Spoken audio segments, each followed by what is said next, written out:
Well, good afternoon and live from Texas, this is the Will Cain Show. We're going to switch it up today, starting with a Fox weather alert.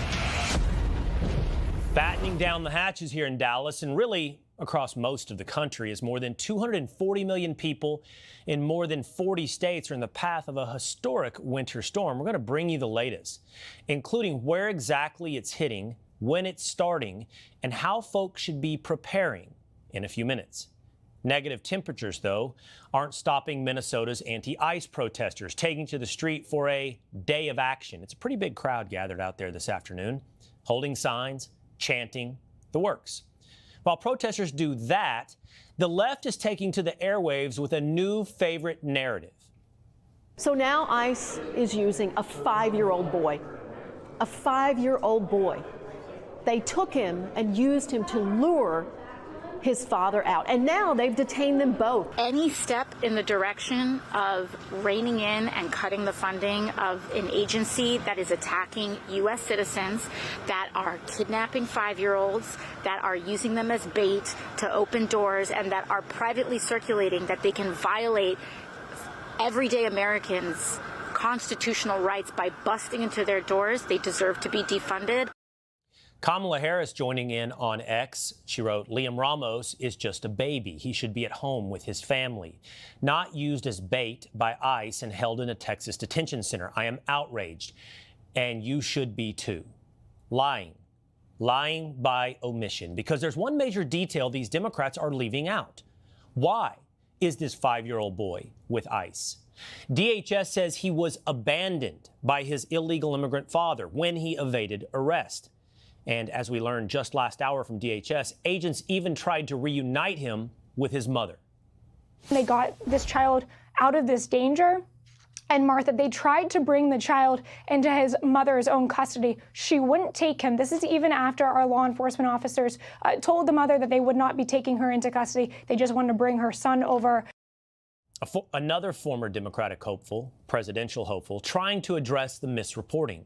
Dean Phillips writing on X, since I hate misinformation, I acknowledge the little boy was abandoned by his father, who fled ICE agents. I witnessed great compassion from CBP agents towards abandoned children when I visited the southern border a few years ago, and this little boy is in good hands.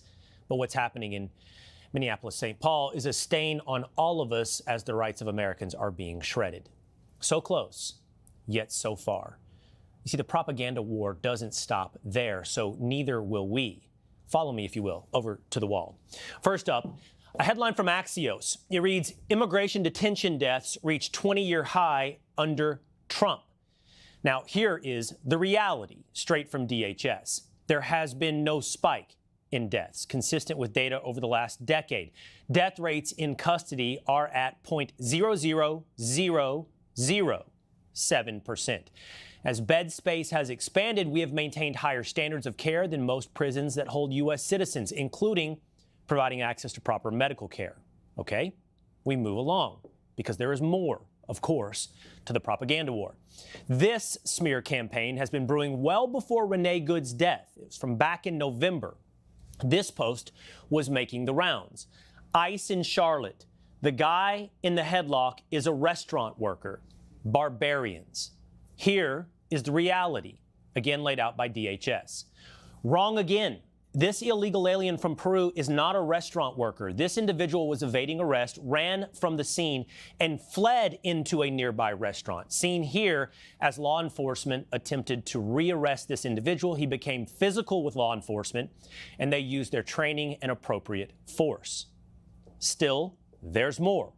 Another example, this story amplified by ABC News. A 19-year-old college student who was on her way to surprise her family for Thanksgiving break was detained at a Boston airport and later deported despite a federal judge's order blocking her removal. That, according to her attorney. That was the pullout, the lead from ABC.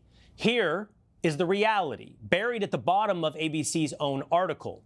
In a statement to ABC News' Boston affiliate, WCVB, a spokesperson for ICE said Lopez Beloza had a removal order since 2015 and confirmed her removal.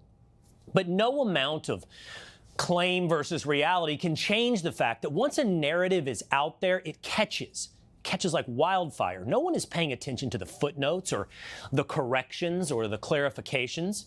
Just like with the BLM movement, progressives galvanized the public against law enforcement, convincing people a white police officer killed an unarmed black man. Hands up, don't shoot became a rallying cry. Cities burned. People died over something that did not happen. There is nuance to these situations, but the rhetoric being ramped up by our own leaders isn't designed to arrive at that truth. We're a stand your ground state. We also have a lot of guns in Arizona. We're a gun culture in this state. And, you know, it's kind of a recipe for disaster because you have these masked federal officers with very little identification, sometimes no identification, wearing plain clothes and masks. And we have a stand your ground law that says that if you reasonably believe that your life is in danger and you're in your house or your car or on your property, that you can defend yourself with lethal force. Meantime, the man who wants to be California's next governor has a new campaign promise. As governor, I'll use my emergency powers and I'll tell every state agency we are not, as a policy, hiring ICE agents. If you're going to wear a mask as an ICE agent in your state, I will take away your driver's license. If you work for ICE, you will be unhirable in the state. If you're going to work for fascists, forget about working in the state. Well, as it turns out, voters overall, including a majority of independents, support the administration's deportation efforts. So what's the solution here? How do you break the propaganda? Is it a rebrand? Like ICE. They do a job. We need them. Immigration, customs, enforcement. What's wrong with that? And I realize, I think it's the name. They don't like the name ICE. Sounds so cold, so personal. Remember Top Gun, Iceman? Just started with the word national. National Immigration Custom Enforcement. Nice. Good luck at that rally, AOC, trying to abolish NICE. What is and why are the left in